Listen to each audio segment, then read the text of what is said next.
Nikita's a modern woman who's complex and complicated and unpredictable. It's a series about what's moral, what's not moral, what's good, what's bad. Peta and Roy are two actors who each bring a distinctive atmosphere about them. We really created something that's a little different, that's unique. It dealt with a lot of things that were really happening out in the real world.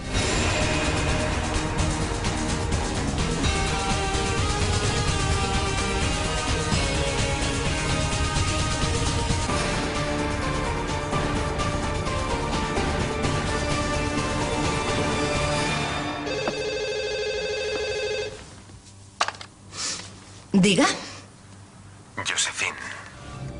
We developed a script for USA Network.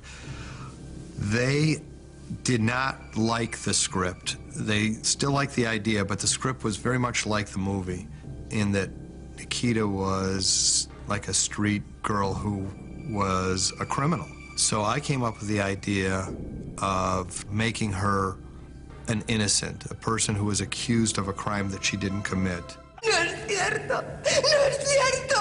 Yo no he matado. We took that story from the original movie that Luc Besson did, but then we turned it into its own animal. And it's very strange when you consider that 2 movies had been made already of the same subject matter. You think, wow, how can you do it again? How can you do a television version of that? But I think what they did that was really successful in the show, and what we did, is that we made it our own. One of the things we tried to do was give Nikita a moral dilemma, because she was essentially not a killer. She was not a secret agent. Well, they turned her into that, but by nature, she was a basically decent person. So that was always the tension in the show. How far will this decent person go to survive? And if she goes too far, will she be able to retain her own sense of decency? Ellos opinan que tienes potencial. We must have read about 200 to 300 women for the part of Nikita, and Peta Wilson was like the 2nd or 3rd actress who actually came in, and she knocked us out. When I auditioned for it, it was a wonderful experience because of course I wanted the job, but I didn't really mind if I didn't get it, so I went and had a lot of fun in the audition. So I was really Nikita. I was very feisty and fiery, and she's serious, but in the audition she had a lot of spunk. So I put everything into it. Peta was perfect for this role because she has, at least she projects on screen, a genuine danger. She's very sexy and very vulnerable. And those things, to find them all in one person, one actress who can not only play them all, but go back and forth seamlessly among those different feelings when she needs to, is rare. El rubio que está sentado detrás de mí tiene un PDA en el maletín. Cógelo. Si no te importa, espera que me vaya. Roy Dupuy is a one-of-a-kind. He was so distinctive as Michael, but it was an acquired taste. The first 2 episodes, nobody liked him.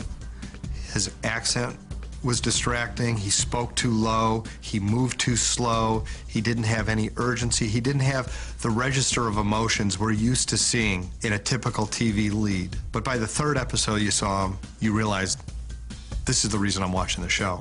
I didn't want to go into this super spy character that kills people and keeps a smile on his face. I felt that every time you kill people or you lose someone, you die a little. So that's where this coldness came with the character. I felt him like as a lion, as a economy of movement. He doesn't move for nothing. He doesn't talk for nothing. He's like, for me, the perfect operative. And that was tough to do because it needed a lot of concentration. No tienes derecho a hablarle a nadie de esa manera. Estoy al mando, no lo olvides. We read a lot of people for operations. He came in first or 2nd day, and we read people over the next couple weeks. And again, it was one of those things like Peta. When I first read him, he seemed good, but it was early in the process. 2 or 3 weeks later, I realized, oh my God, this guy is clearly it. This guy is in control of it. He can do whatever he wants. He can get away with anything. It was a challenge to play a guy like this, mainly because he was a guy who doesn't really show anything. The briefings that operations gave were a great challenge because we just figured have this guy explain to everybody there and therefore the audience what that week's episode was going to be about. And we used to labor and groan and moan over these speeches. I'm a real slow learner. It's real hard to concentrate sometimes, and especially these long briefings and expository stuff. Poor Eugene had to rush through it all the time, and I still to this day feel sorry for him because it became let's just put that in a day. We can get through it really quick. Un empresario llamado Speidel se ha asociado con un joven, Chase, que afirma ser el creador de ese material nuevo. ¿Walter? He hablado con Speidel. He oído su versión. No me lo creo. Don Franks, who played Walter, came in to read for operations as well. And then as soon as we saw Don read for the part of operations, we said, Walter. We originally had envisioned him as a dirty old man until we saw what he was giving us, and he was one of the most warm, charming characters. We immediately shifted gears and started giving him the man who has the experience and the wisdom in the heart. Dentro de poco les separaremos. Nunca volverán a verse. ¿Entendido? El primero que hable será libre. El otro no volverá a ver el sol.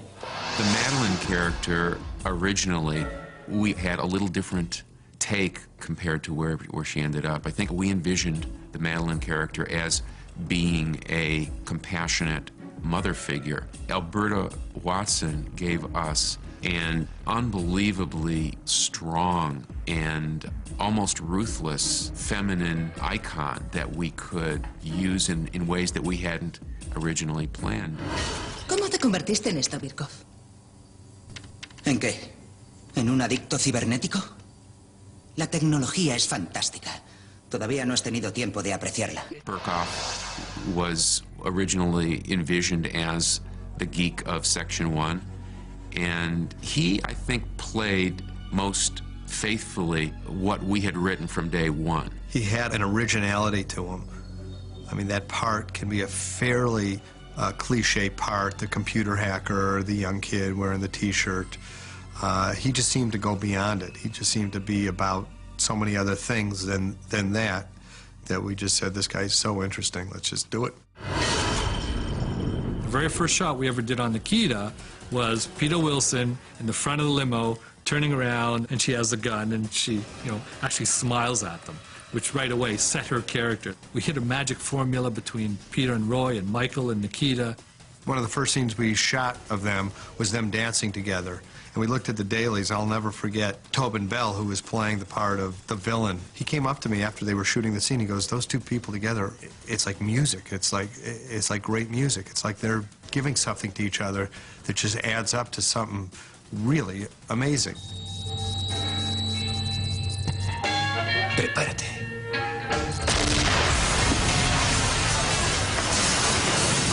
We were able to walk right into the Warner's facility in Toronto and start making the show. On Nikita, our main set was not even specified. We had no idea where in the world it was. But every week they had to go somewhere in the world.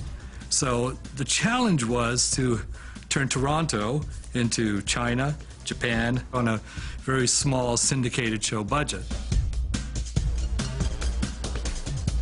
We paid a lot of attention to her wardrobe and her hair and all that, trying to make it as stylish and hip as possible. You see it in the way they dress. Peter and Lori, our costume designer, together really followed contemporary fashion. And I know in the off seasons they would go to Italy, they'd go to Milan, they'd go to the runway shows, they would find out what was happening that minute. The character allows for all kinds of different things, and she's modern and futuristic and underground and European, and I think clothes are fun and they should provoke something in you. The first time I went into Joel's office, I'd never met him before, and he says, "How you doing?" He goes, "Sit down," and he had a CD player, and he goes, "I want you to hear something," and he pushed the play button, and it was Iggy Pop, "Lust for Life." He says, "The spirit of our show, or the essence of our show, is somewhere in this track." What I wanted to try to do was to sort of have a hybrid sound between that Iggy Pop track that Joel played me and this sort of the hip-hop trance tracks Euro of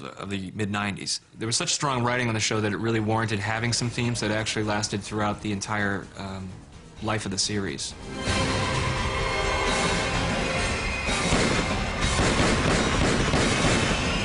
We probably realized we had a hit about halfway through the first season. We were seeing fan commentary on discussion boards and alt news groups. After a while, we started listening to what they were saying, things that they liked, things that they didn't like. One of the more prominent ones was that some fans wanted Michael and Nikita to get together. And we always believed that if they did get together for an extended period of time, that the drama would be lost. The fans know the show better than I do.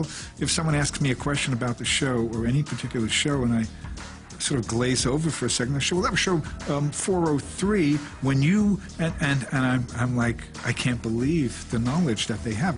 They're responding to something emotional, and it's affected them in such a way that they feel the need to give back, just like I gave them a performance.